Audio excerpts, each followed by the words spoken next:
Are you hearing the stories about him taking his pants off after? Yes, that might have been the one. I love that too. Yes, That's exactly what we're. And I'm not against it. Listen, I think it's. We need some spice in MLS. I like that. Exactly. MLS needs it right now. Take your pants off, Ronnie. Bring the weird. Shows your tidy whities, Ronnie. Come on. What's up, everybody? Happy day. Jillian Sakovitz alongside Susanna Collins, who has spirit fingers out. Welcome on in to the call up. First off, we just want to shout out Sam Sahlberg, who this podcast is not sponsored by Rayo's, but it is not. We'll make that clear. But you know what? Someone listened and they went out and bought pasta sauce and they tried it and they reported back. So shout out to you right off the top. Also, I want to give a shout out to my mother, who is Susan is probably our biggest fan. She loves this podcast so much. She listens to it while she cleans the house. She said it gets her through it, which I think is so adorable. But she went out and bought Rouse. We still have not decided. Susan's going Rouse. I'm going actually Rayo's. Pronounce it. But she went out and got it, and it was like $6.49. She sent me a picture of how much it was. Ooh, reporting the price. Last night they had it. She and my dad had it for the first time. So I texted her and I said, "What was the verdict?" And she, in all caps, "So good." She literally thought it was so good. She was like, "I don't know what the secret ingredient is." She thought it was some exotic salt, perhaps, which made me laugh. But I'm not kidding, Jill. I think that we should maybe push for a Rouse sponsorship for this pod because we're giving them business. I trust the palate of Susan. That is for sure. Hey, Susan, I adore you. Thanks. And I just want to know what pasta she put it on. They did an angel hair pasta. Oh, an angel hair. Yes, okay. The very thin spaghetti. She said it was delish. So yay, guys, we're not lying. The verdict's out. Go try it. And for those of you who didn't catch the last episode, this all started because Sherry and Lou Sakovitz were arguing during the last podcast about purchasing sauce for $6.79. Worth it. Okay. Worth it. Something else that's worth it is Suze. You have the cutest hair for this. Okay. Ever. Well, I felt bad because last week we did a here for this. Our last episode we did a here for this, and it was about the owls and the birds, and I was like, nah, not here for it. And I felt bad. I felt like I'm such an animal lover, so I felt like I needed to redeem myself because I was not here for the creepy owl. You're against birds of prey, which thank you. So I am here for sea otters, you guys. And the Vancouver Whitecaps have released these special edition face masks with Sea Otter Joey, who is apparently a YouTube star. So if you go and Google this Sea Otter, who is adorable, by the way, has a huge following and 1 million views. So he was rescued. He was rescued. The Sea Otter has all the views? He was rescued. He was a rescue sea otter. And now he has this huge following. So the Whitecaps have made special edition face masks with Joey on it, and then all of the proceeds go to the Vancouver Aquarium, which is so cool. How can we not really be here for that? Conservation Association. So go to Vancouver Whitecaps website and you can buy these masks, and it goes for a really good cause, and it is adorable. This is an adorable the Sea Otter is on the mask. Yes. The YouTube star Sea Otter is on the mask. Yes. Okay. That's a little redemption for your hatred of birds of prey, but I'm not totally over it. I'm still a little, I know. I offended you. I'm sorry. Jill's That's okay. She's a big bird gal. What can I say? I didn't know. I'm a big bird gal. We're learning about each other as we go. Okay, another here for this. Another thing that I'm here for. This was so hysterical. On Twitter, Eli Lesser, a little man named Eli Lesser, put out a video. Not quite the YouTube star of the Sea Otter, but maybe is getting there. It is this video where he does impressions of MLS analysts, and were we on there? No, we weren't. Thank God. We didn't make the cut. I don't want to see anyone impersonate me. I'm scared. Andrew Wiebe was, and the Tony Meola one almost made me fall off my chair laughing. Hey. It is so funny. So I highly recommend you guys check this out. It is hysterical. Very well done, Eli. We are here. Go Eli Lesser. Do you think what if do you think, I feel like I would not want to hear anybody doing an impression of myself. I don't even want to hear myself. No. Yeah. Nah. I not still that. like, I'll be around other broadcasters sometimes and like, we'll pre-tape something and I'll hear my own voice and I'll be like, "Ugh, ugh." And I'll be like, does your voice bother you? And they'll be like, no, not really. And I'm like, oh, that's No. lovely. My voice still bothers me. Nails on Eli chalkboard. Lester FC at Twitter. If you impersonate us, it better be good. Better be good. Be nice to us. Lastly, oh, no one wouldn't be here for this. And if you are, I don't want to talk to you. Suze, the rumor mill is churning. Give me all the rumors. What do we got? Jill Ellis. Yeah. Love Ever her. heard of her? Love her. Yeah. Former coach of the U.S. women's national team. Won a couple World Cups. No big deal. World Cups. She is rumored to be on the list of candidates for the recently opened coaching vacancy at DC United. Wow. This obviously would be the most badass coach in the league, but also the first female head coach of She would in likely MLS. be probably like the most successful in terms of her record. You know, like when you look at like records of coaches, she would have to be like right up there at the top. I'm going to say this. Bob Bradley win. would become a lot less scary to me if Jill Ellis was in it, because talk about experience and success, the intimidation factor of Jill Ellis. Heck yes. And you know what, DC United? I don't care if you finish this year with 11 points. Yeah. If you have Jill Ellis as your head coach, you are my second new favorite. That team. would be a huge bright spot on what has been, let's be honest, a blemish of a 2020 season for DC They could do it United. So whatever the heck they want. let's I like this rumor. Let's give it some steam, Jill. Let's put Jill Ellis, let's get her on. Here for it. Time now for AT&T 5G call to the field. And today we are bringing in a very, very special guest, a guy who has played over 250 league matches for 5 different teams in England, Scotland, Germany, and in Major League Soccer. He is the current voice of NYCFC for Yes Network and also an analyst for CBS Sports, covering Champions League and Europa League. And also, this is my favorite little tidbit about our guest, a professional mask wearer, according to his Twitter bio, which you which can't is be just anything better than a professional mask I know. wearer. Ian Joy is with us today. We are so excited. Thank you so much for coming on the pod. It's my pleasure. Honestly, it's an honor to be your friends first and foremost, but watching both of you just strive in your careers and following your journeys, I'm really proud of both of you. So to get the opportunity to talk with you both now, it's an honor. And we appreciate that. One of the Already nicest guys. That's also one of the hardest workers in this business. And true story. And I'll say this, that we all work so hard and make it a grind, but you keep it so positive on social media. And we'll get to that a little bit about the mask that social media is and things like that. But we appreciate like the passion that you bring to everything that you do, especially like in our little MLS community. So thank you. No, you got it. You got it. It's great. We're a little family, right? And we're striving to find the same goal. And I think that's the most important thing. The journey through Major League Soccer from the beginning to where it's at right now has been incredible. And obviously, having played multiple roles in that journey, it's nice now to continue to see it grow and to see an element of equality in amongst Major League Soccer now as well, growing to the next level. And being a part of that makes me very proud. So yeah, it's great. So thanks for that as well. I appreciate that. We're happy to have you as part of the MLS family. Ian, we're going to start with a fun little game just to get things going today. And it's a game called Does It Bring You Joy? Yes. You make it easy, Ian. You make the puns easy. The first one is, and it's just instant if it brings you joy or not. And if you have a hot take on it, we'll take it. Go. Ian, does it bring you joy? VAR on broadcasts. No. Why?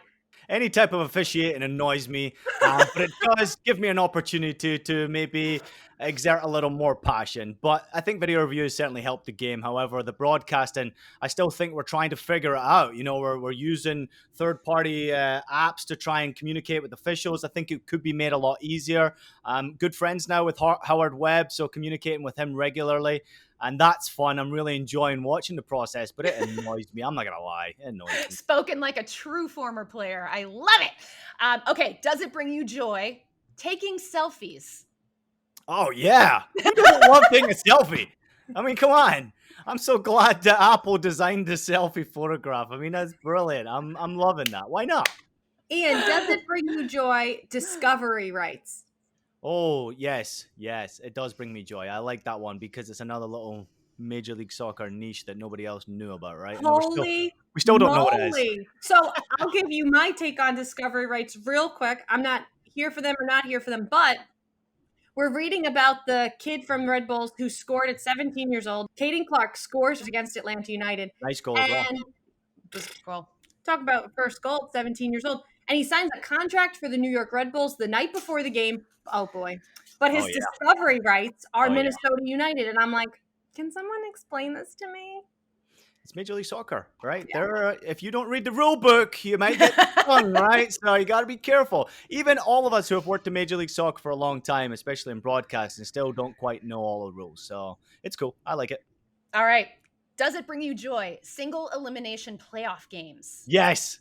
Give me single elimination all the time. If you're not good enough in 90 minutes, who says you're going to be good enough for 180? I mean, it's a game of 90 minutes. Why do we need two legs? I even have this discussion about the Champions League. I thought the single elimination games were outstanding. They were entertaining. They were fun. I think it can get complicated when it comes to who plays at home and things like that. But give me it all day long. I love one game, lose and you're out, win and you're through. Ian, does it bring you joy playing soccer at Yankee Stadium? Oh, it does, because I love Yankee Stadium, and it's slightly frustrating because there's still no stadium yet for NYCFC, but it does give me joy every time I turn up there, even though these last couple of broadcasts with nobody in attendance is really weird. It's scary weird. So not right now. It's not giving me much joy right now, but when the fans are there, oh yeah. I can relate. I have been in an empty Mercedes-Benz stadium. Yeah. All right, Sue, last one. So weird. Well, this one is just more of a question. Considering the world that we're all living in right now, Ian, we could all use a little bit more joy in general. So one thing this year, in this crazy year, that has brought you joy, the most joy this year.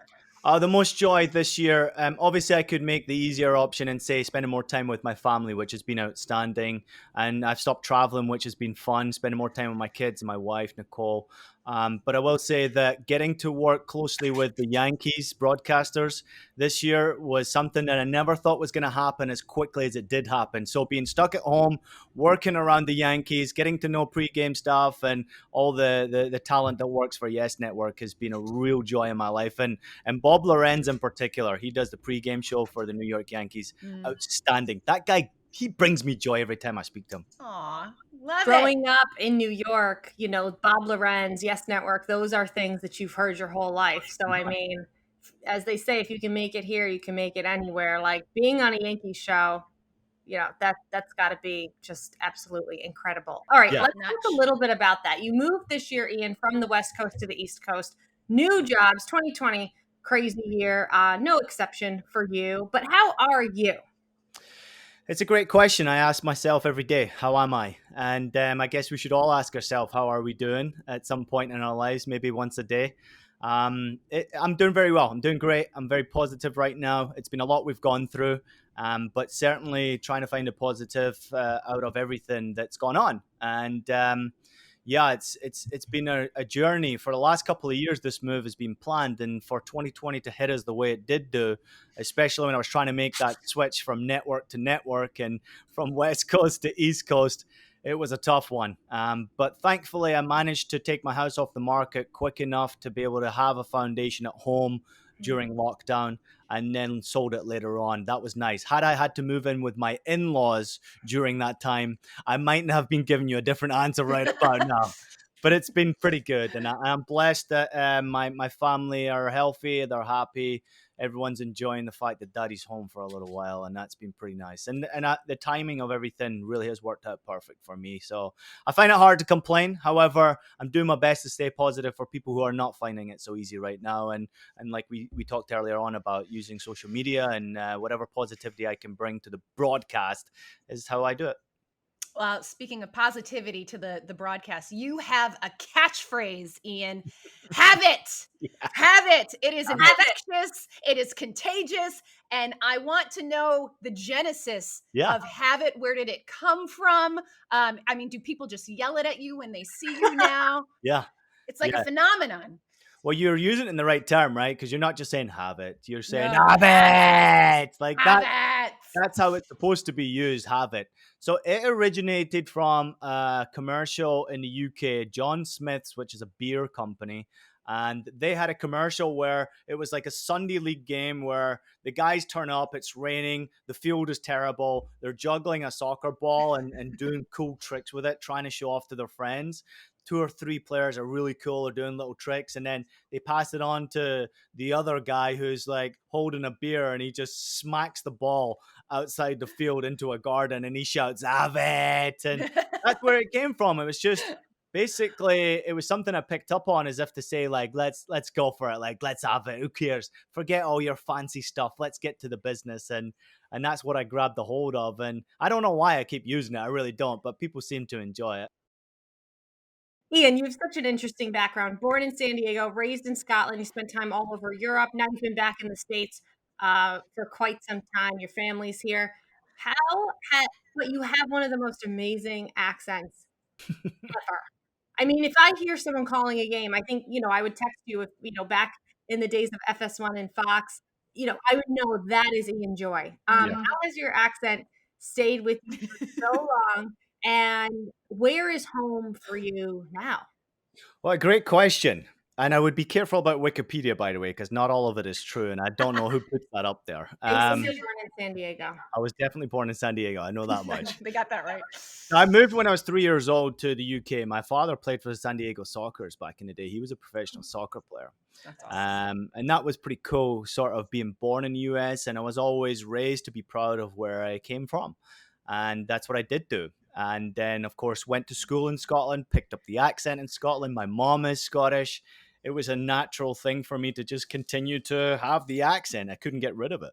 And even though, like, when you're a teenager and you're hanging out with your friends and they've got cool accents, you sort of pick up and you change your accent a little bit. And then you go back home and your friends are like, who are you? Like, what are you doing? That never happened to me because my accent stayed strong.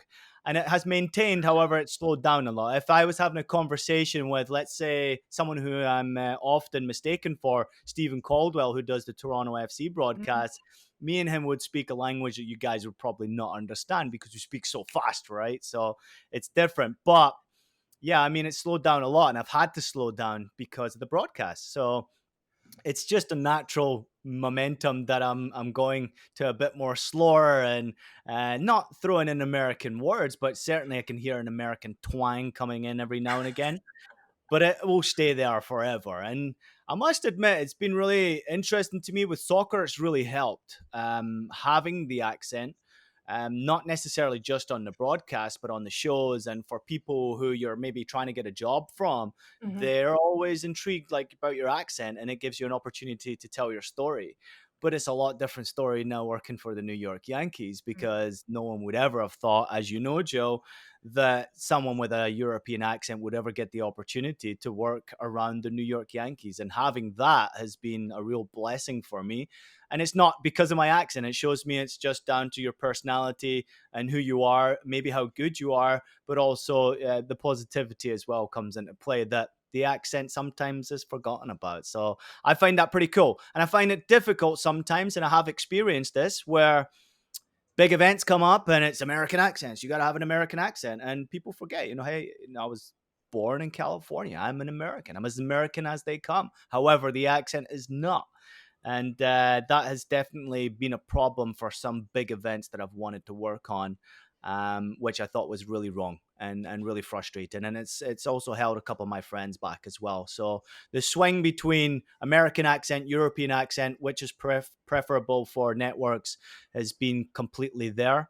However, I always believe that the cream will come to the top. And if you've got talent, just let it ride. You got to think like that. Susan and I have had the conversation of, is it because we have American accents, with different, so it goes both ways. Yeah. It goes for sure. It goes both ways. And to your point, you just hope that at the end of the day, it's about the person and not the accent. But something about soccer and some places you hear love the American accent, and then you hear other places want the European accent. So Absolutely, yeah. I hate that it's even a factor. Listen, I'm not even going to hide the fact that Fox preferred American accents. Fox absolutely preferred American accents. But I worked and was so happy at Fox for 5 years. I was welcomed there with open arms. They taught me a lot. And it certainly held me back from working events or games that I really wanted to, where it was preferable that American accent was doing those games, even though you could argue who was the better talent. Didn't matter to me. Just the fact that I was there and I was around about and learning and continuing to learn was nice. So I think people can be too critical, but I'd like to see executives be fair. No matter what accent you've got, no matter what sex you are, what race you are, if you're good enough and you're better than the other person, you get the job. That's the way it should be. Amen. I like it. Woo. Amen to that.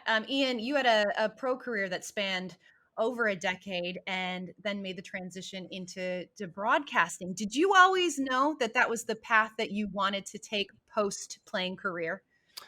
Yeah, I told this story recently on a Yes Network documentary, which was the first time I brought it up in a while. I had an injury when I was 16 years old. It was my first ever professional game, and I really damaged my posterior cruciate ligament, which is an injury that's not common in soccer, but it's common in American football, NFL, where players tackle around the knee, and you hyperextend your knee. So my knee is completely loose. Pretty much ruined my career. So it slowed me down. I went through certain doctors that said you'll never play again. But I managed to play, as you mentioned at the top of the show, over 200 games, which for me, I'm incredibly proud of. But certainly it's something that held me back going forward. You know, it was one of those things that as I was progressing throughout my career, that I knew that I wasn't going to be able to make it to the highest level because I'd lost some pace and I was continuously getting injured. And when you get hurt, people don't want to touch you. And I'm sure you guys recognize that and you realize it being around the game for so long. Injuries are not good for players mentally, but also for their career because big transfer fees go, the salaries go, and certainly people's interest in you lessens. And when I first picked up that injury, I realized that I'm going to have to work when I finish soccer. I'm going to have a job. And I went straight from high school into professional soccer. So getting my injury in the first game made me realize early on, I'm going to have to do something else. And my passion naturally led me into television. So when I was 20 years old, I actually found the clip. When I was 20 years old, I was suspended for a game for a third division team in England called Kidderminster, where we were playing away at Christmas time. And I went straight up to the radio booth and I did the game. I called the game. I asked if I could do it. I said it would be a great experience. Normally they don't have a color analyst there. And I said, can I do this?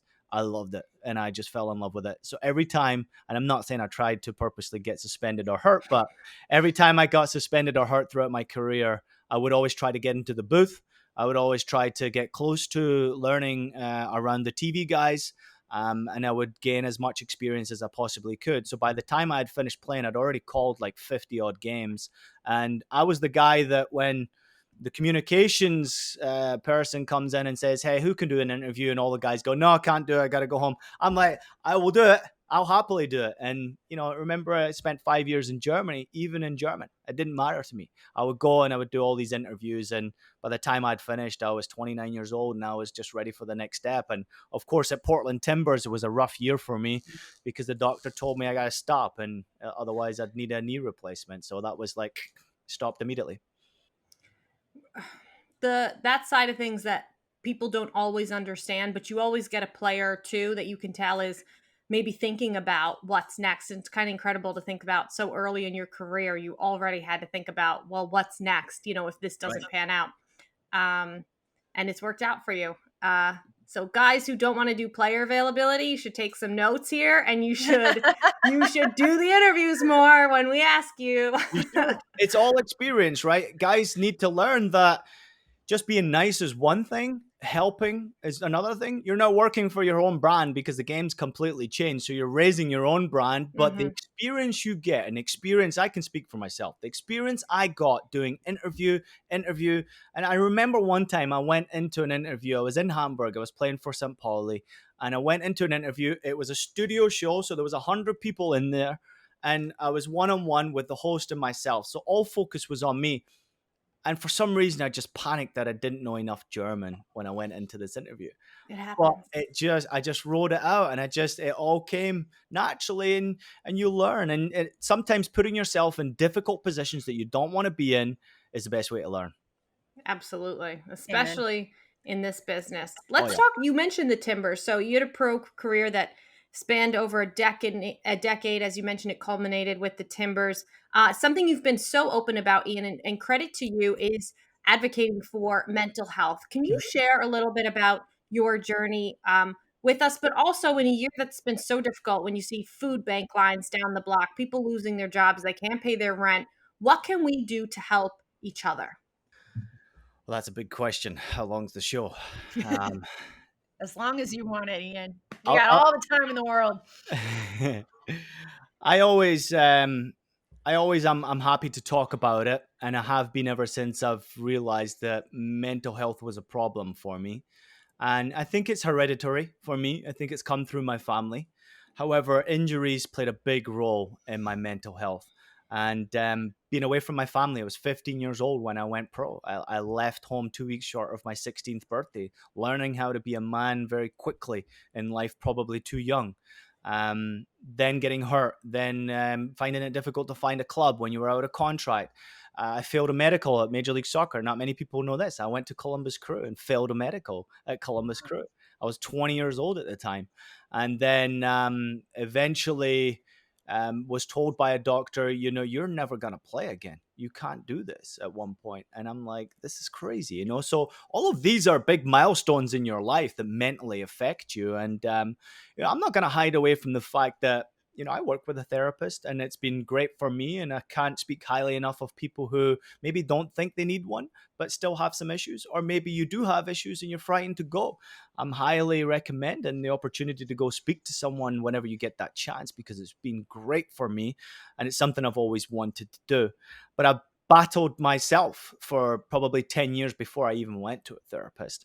And that was through injuries. And the worst one was at Real Salt Lake in 2008.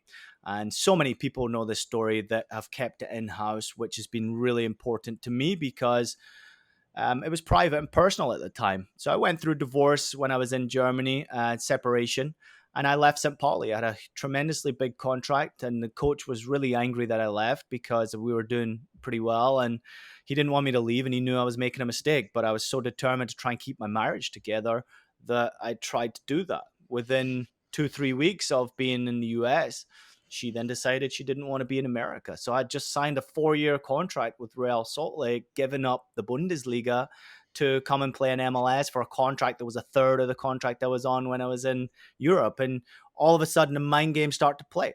But I was concentrating on trying to help RSL make the playoffs for the first time in their history. But throughout that season, it was hard because I got injuries. I was on my own in this huge house.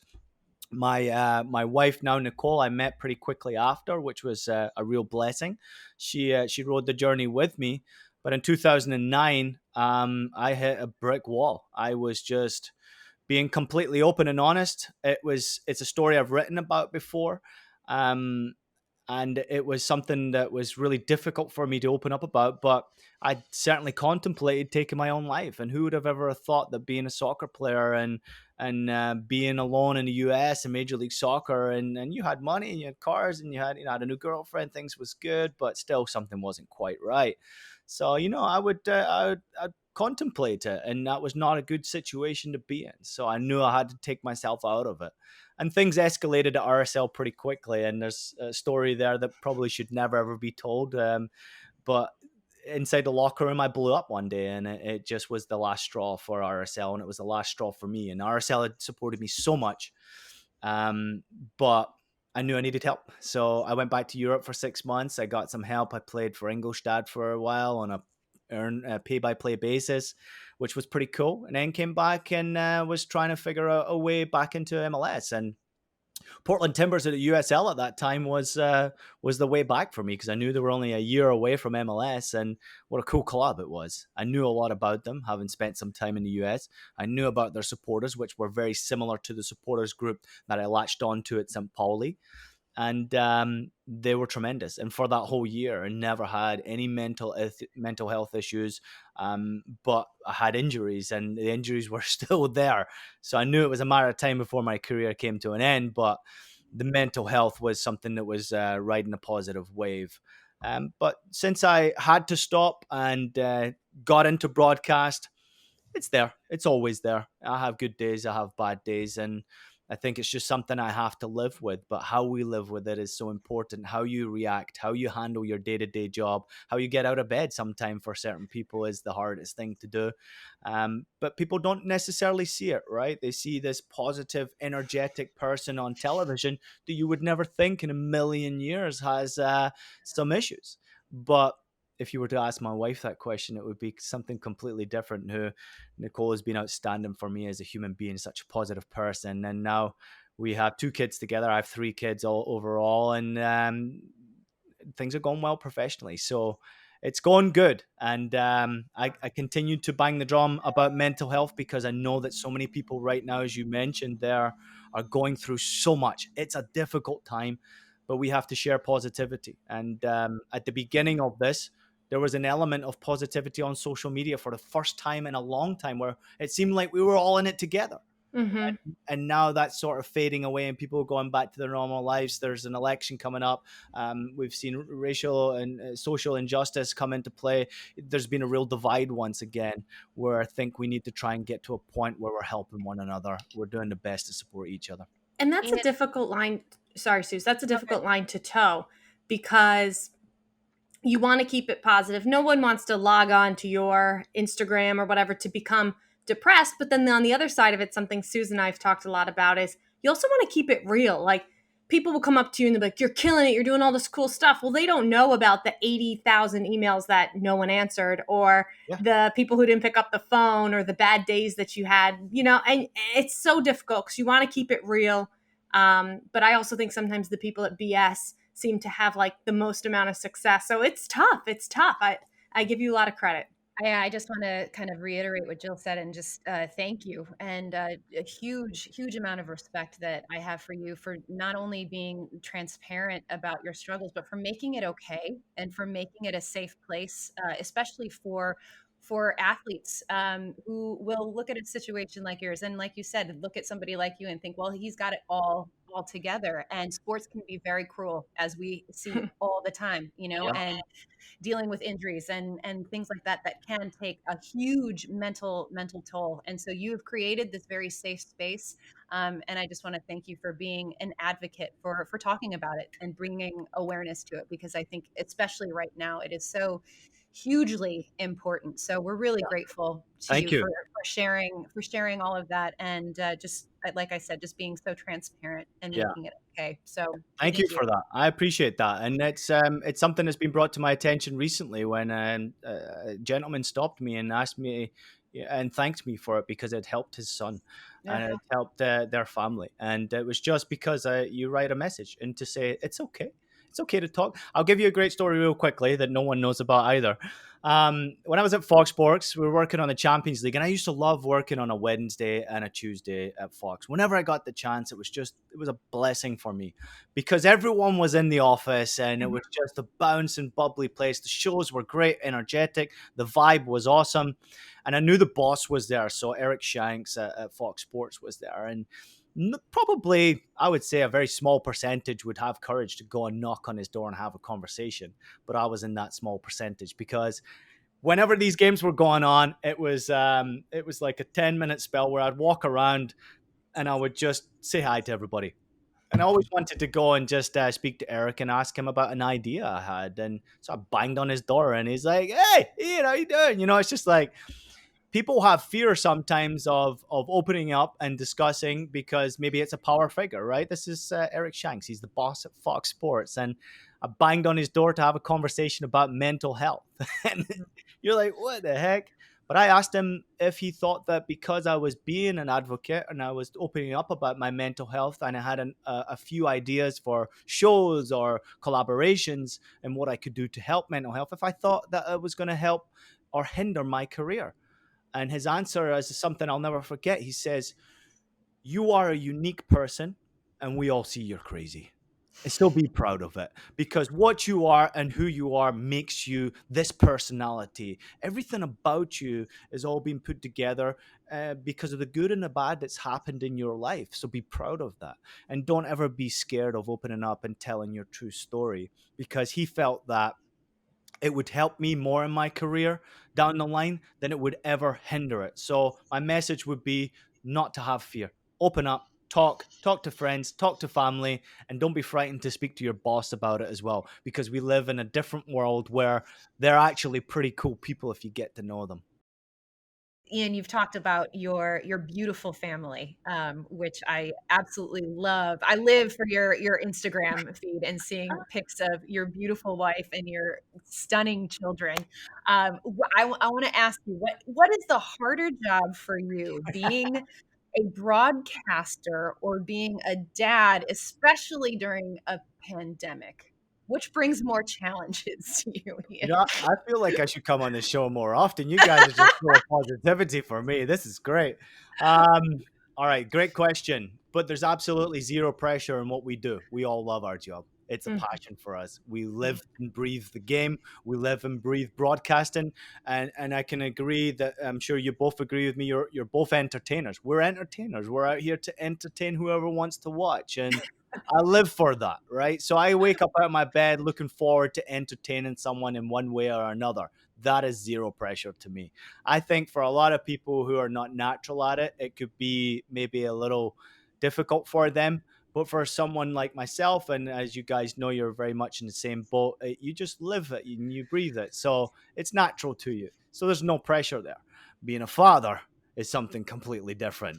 Putting food on the table, making sure your kids have everything they need, making sure they're happy. Why are they waking up? My kids are waking up 3 times a night right now. What's going on? Making sure my wife has everything she needs so that she can be happy and she can progress in her life. And that's where the real pressure is. And, for me, again, I go back to the previous questions. It's for us, it's rolling. We're doing pretty well, and we have a foundation. For other people who are going through this, they don't have a stable foundation. So that's where we need to help one another. But definitely being a father and a family man is a lot more pressure than switching on that camera and someone saying, go. Let's talk a little Yep. NYCFC, because Good. you are the voice of NYCFC on Yes Network. And so they have this new coach, Ronny Deila. Yeah. And Jill and I have been kind of intrigued by this man. Very intrigued. We hear these stories about him and his antics in Europe, and we're like, he kind of sounds a little crazy and like a Yep. little Jurgen Klopp-esque, but we don't really know a ton about this guy. So I want to ask you, can you shed a little light on Please. Ronny Deila? What is this guy like? Are you hearing the stories about him taking his pants off after Yes. victory? We love that. Yes.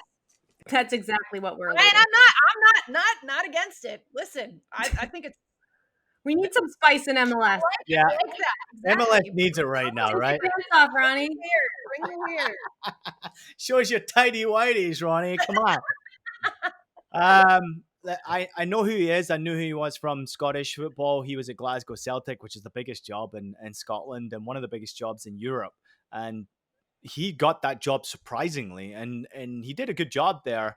But I knew he was involved and well liked at the City Group, especially at Manchester City, which intrigued me. So I knew there was rumors about him coming around.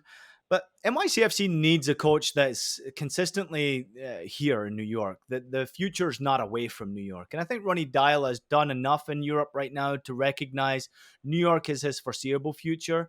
And he can see a big opportunity for him to create a real noise here in New York.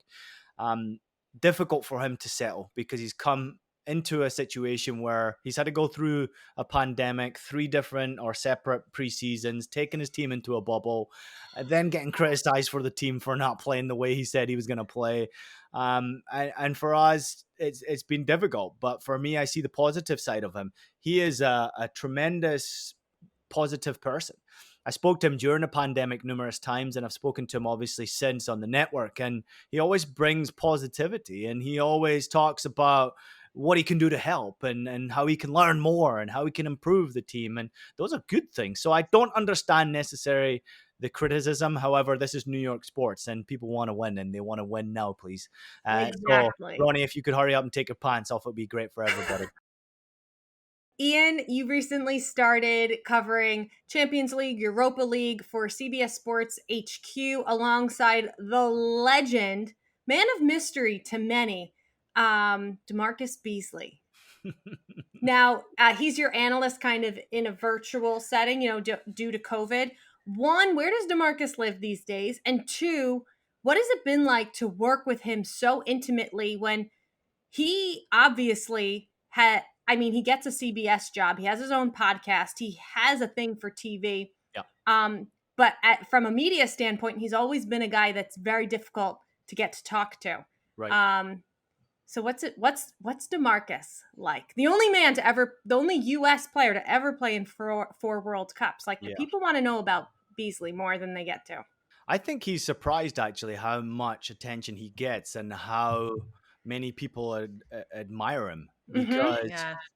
I'm already noticing right now when we're speaking to these young kids, and a great example would be Tyler Adams, or Weston McKennie. Those two in particular, but Tyler Adams in particular is one that stood out to me. Now, I'll tell you a little story behind the scenes. We wanted to get Tyler Adams because he's an American and he's playing in the Champions League. And at this point, it was like quarterfinals or something like that. And I knew a few connections, and I probably could have got it. But he said he would only come on and do the interview if DaMarcus Beasley was on as well. And he didn't know DaMarcus. He'd never spoken to DaMarcus. He'd never even had any type of connection with DaMarcus other than they're both Americans, and this kid looked up to him, admired him. He was the poster that was on the wall for Tyler Adams, and that's pretty cool to me. Now, I grew up with DaMarcus because he was playing in the U17s while I was in the U18s, and I knew how good he was, and I sort of followed his career all the way through. So for me, it's just a friend, and it's just someone who I'm trying to help develop as he goes along his journey in media. You can see he's got something. Absolutely. And he's certainly got some way to go, but the experience is so vital for him, and CBS Sports HQ has given him that opportunity. And I think he's a little unfortunate that we're going through the pandemic, because in studio would be a lot easier for him to learn, as you both know. This is tough. This is tough to keep the energy up and everything like that. It's tough when you've done it before, let alone when you haven't. So big credit to him. We love seeing him on there. We love hearing from him. When you're in a studio, I mean, you guys together, and you bring in somebody, there's a vibe, there's an energy that goes into your show that's missing when you're doing it over a conference call. So it's hard for DaMarcus always to really stay in tune. He's not getting certain feeds that we're getting. The producer can only speak to me and Poppy Miller, who's doing a great job as well. And DaMarcus is still improving. He's still learning. He still wants to get better, and he's always asking questions, which I love. That's really important to me, because I have a standard that I want to live by myself, but I also want my shows to live to that standard as well. And anyone who I've ever worked with, whether it be Alexi Lalas or a Warren Barton, a Stu Holden, or Eric Winalda, if they weren't prepared, I'm not frightened to call them out where it is. If they're not ready to challenging question, throw a challenge in there. Yeah. But always, I find that that most people prepare and are ready to rock and roll. And Bees is one of those guys. He wants to learn, he wants to improve, and he wants to get better. So he's doing a great job for us. And I'm really honored again to work alongside him, because not only is he a good friend and someone who I've watched throughout his career, he's a tremendous human being. He's a great person, and he's doing things the right way. He has no rush. He can take his time, all the time in the world, to pick whatever project he wants to work on. And I love listening to his stories about the Champions League. He's earned it. Yeah. Playing the semi-final of the Champions League. I mean, this is an icon in US soccer that probably doesn't get the credit that he deserves. No. I am so here for more DaMarcus Beasley. 100%. Me as well. You guys do such a fantastic job on CBS HQ. The coverage has been fantastic. And, you kind of talking about Alexi Lalas and Stu Holden and all these other voices in the soccer broadcasting world. You've said yourself that you still feel like you're very young in this industry, which is something that surprised me, because you've worked everywhere. You've been at BN, you've been at Fox. CBS network, now CBS. Like, you've literally covered every league in a variety of settings and ways. When you think about, learning from people, and you say you still have a lot to learn, Yeah. who are some of the people you look to learn from in the industry? Man, you guys are so good at your jobs. The questions are awesome, and that's why I'm probably taking forever to answer these questions. Could sit here That's what all this day. is about. We live I've got for it. nowhere to go. As I told you, the golf has been cancelled today, so we're good. I'll tell you one who I admire, who I worked with, I learned so much from, and I don't know how he does it, is Eric Winalda. He was, to me, outstanding and the best broadcaster I ever worked with, because he could see the games just differently. He see things that I couldn't see. He would teach me times in games, like, this is how you should do it. This is how it should be. And I would learn from the way he looked at a game. And I don't think it was necessarily just the broadcaster. His broadcaster personality came out because he loved the camera. Eric Winalda, he's an entertainer, right? He's like us. He loves the camera and he wants to entertain the people. But he had a natural talent for television, and he saw the game differently from everybody else that I've worked with. And I always learned from that and tried to emulate that as much as I can. And I'm hoping I'm passing that down, all that experience, to the next generation who's learning with me now as we continue to go forward. Now, I tried to not say that I've worked at so many different broadcasts and I've worked for everybody. I've taken my journey slowly. So I went to be in sports to learn. And they underpaid me and they overworked me, but I got reps. I worked I think I counted up the reps. I worked close to 750 reps in 3 years at being sport. And I had a flat rate salary. So it was like, they'll just abuse you. But I was like, bring it on, because I needed all the reps I could get. And that's where people sometimes try to skip. They try to jump ahead and they try to, they want your job, right? But to get there, as you both know, it's a journey, and it's a long journey. It's not easy and it's not quick, and you got to put in the hard work and build a foundation for the next step. So when Fox came calling 3 years later, it was like, wow, I'm working half as much and I'm getting paid twice as much. And it's like, this is great. This is the life.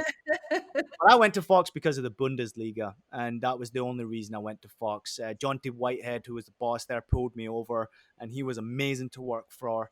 I learned a lot from him. My producer, Jeff Heyman, who is the Bundesliga producer, I'm sure you both know, he does a lot of MLS stuff, and he's sort of in between jobs. But he is an outstanding producer and a great human being as well. We became very close together. So not necessarily just people in front of the camera, it's behind the camera where you can learn. But the 5-year journey at Fox was outstanding. I initially went only for Bundesliga, and I got to work on Champions League, Europa League, World Cups, men's and women's. I mean, I was really blessed that I was given those opportunities, and it was down to hard work. There's no excuse. Hard work is the only answer. But continuing to go forward now to CBS, which is a job I didn't quite expect to get, because I was moving to the East Coast for Yes Network, and that's where I see my future. The Yes Network is a great network of people to work for. Not only do we work closely with NYCFC, we have the Yankees, we have the Nets, we have the Liberty, and we're continuing to grow. And you're going to see a development in Yes Network as we go forward, where we'll continue to be a big name in the market. But CBS job I love, and it was one I didn't expect, as I mentioned, and the people there are excellent. I love working for great people, good human beings, which in this industry is hard to find. So I'm not interested in working for somebody who's going to be a pain in my butt. I'm not interested in that. And I don't care how much money's involved in it or what the product is. I want to work with good people, and I want to work on the right projects, and that's what I'm doing. Good people. Oh, so well said. And you are one of them, one of the top ones. Yes, you are 100% in that category of just absolutely top-notch humans. So thank you for that, and thank you for all of your time, for being so generous with us and everything you shared. It was great to see you as always. And hopefully we'll see each other in person soon.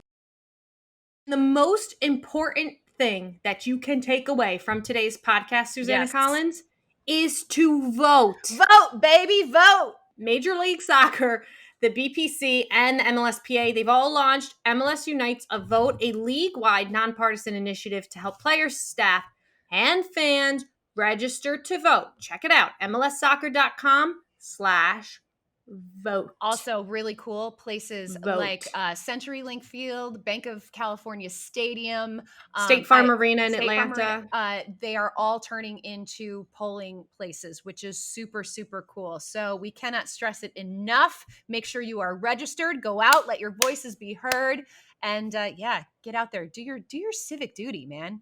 Come on, please, this is your chance. This is your chance, people. Yes. Amazing note. Shaquille O'Neal, credit to him, not related to MLS, but he admitted that he has never voted for before. And you know what? Just there's plenty of people like that out there. That's okay. And he's voting this year. See, if Shaquille If O'Neal Shaq can do vote, it, you can do it. So can you, people. Vote. Can't say it enough. Guys, thank you for listening, watching, all of that. I feel great after this episode and record. Ian Joy brought us joy. Huge amount to Ian Joy, living very much up and to there his is a name. cat that has walked onto the keyboard. And June, the cat, bringing us even more joy. We love you guys. I think she's telling us to wrap it up. Thanks, June. See ya. Bye, guys.